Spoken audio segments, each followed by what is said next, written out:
Hello guys, তো চলে আসলাম একটা ছোট্ট মিনি ব্লগ নিয়ে। তো দেখো আমি যাচ্ছি আমার একটা ইমোশন জড়ানো জায়গায়, তো তোমাদেরকে ওটা দেখাবো। তো দেখো আমার সাথে আছে কতজন, এই যে তো দেখো আমার সঙ্গে কে কে আছে। এখন আমরা সবাই যাচ্ছি বাগানে, চলো তোমাদেরকে দেখাই। তো দেখো বাগানে যাওয়ার রাস্তাটা কত ঝোপঝাড় জঙ্গল, এই যে এদিকে দেখো একটা কত বড় পুকুর রয়েছে, এই যে দেখো শুধু আম আর আম। তো দেখো চলে আসলাম আমাদের বাগানে, এখানে আমার অনেক ইমোশন জড়িয়ে আছে। এখানে আমি ছোটোবেলায় খেলতাম, অনেক টাইম স্পেন্ড করতাম। আর দেখো এটা হচ্ছে আমাদের পার্সোনাল আম গাছ, এই যে এগুলো সব সামনে সামনে যেগুলো দেখছো এগুলো সব আমাদের পার্সোনাল আম গাছ আছে। এই যে দেখো এটা আমাদের আম গাছ, দেখো কত ছোট গাছে কত সুন্দর সুন্দর আম হয়েছে। এই যে দেখো মানে আমটা আমি ছুতে পারছি, দেখো কত সুন্দর একটা মানে ব্যাপার। এই আমগুলো সবগুলো আজকে তুলবো। এই যে গাইস দেখো কি সুন্দর, আমি নিজের হাতে আমটা পাড়ালাম।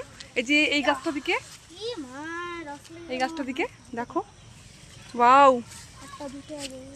ও এখানে দেখো আমগুলোর সাইজ জাস্ট ওয়াও, কতগুলো দেখো কি সুন্দর সুন্দর বড় বড় সাইজ আম। দেখো আমাদের আম তোলা প্রায় শেষ হয়ে গেছে, আমরা এখন বাড়ি যাচ্ছি। দেখো এখানে এই গাছগুলোতে দেখো কত আম ধরেছে, এগুলো সব আমাদেরই গাছ।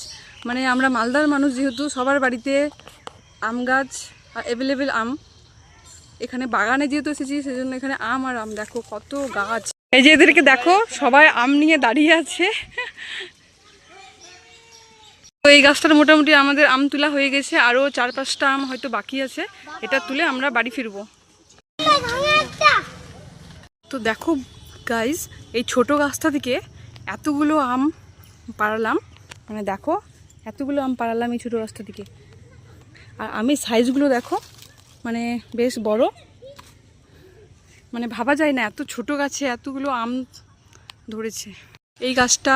তারপর এই যে সামনের যে গাছটা দেখছো আম আম ধরে আছে এই গাছটা। আর এই যে ছোট গাছ এগুলো সব লাগানো হয়েছে, ছোট ছোট গাছগুলো যে দেখছো এই যে সব লাগানো হয়েছে।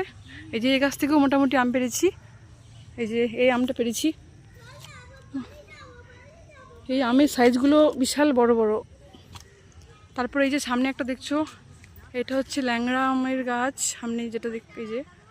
আর এই যে ছোটো গাছগুলো দেখছো এগুলো সব লাগিয়েছি নতুন, এগুলো বড় হলে জাস্ট আমে আম। দেখো এই আম বাগানটা বিশাল বড় আম বাগান, দেখো মানে আম গাছেই ভর্তি আছে, মানে লিচু গাছও আছে কিন্তু আম গাছ বেশি ভর্তি, মানে সবার এখানে নিজের নিজের পার্সোনাল আম বাগান আছে, সবার নিজের নিজের। তো এবারে আমাদের বাড়ি যাওয়ার পালা। আমাদের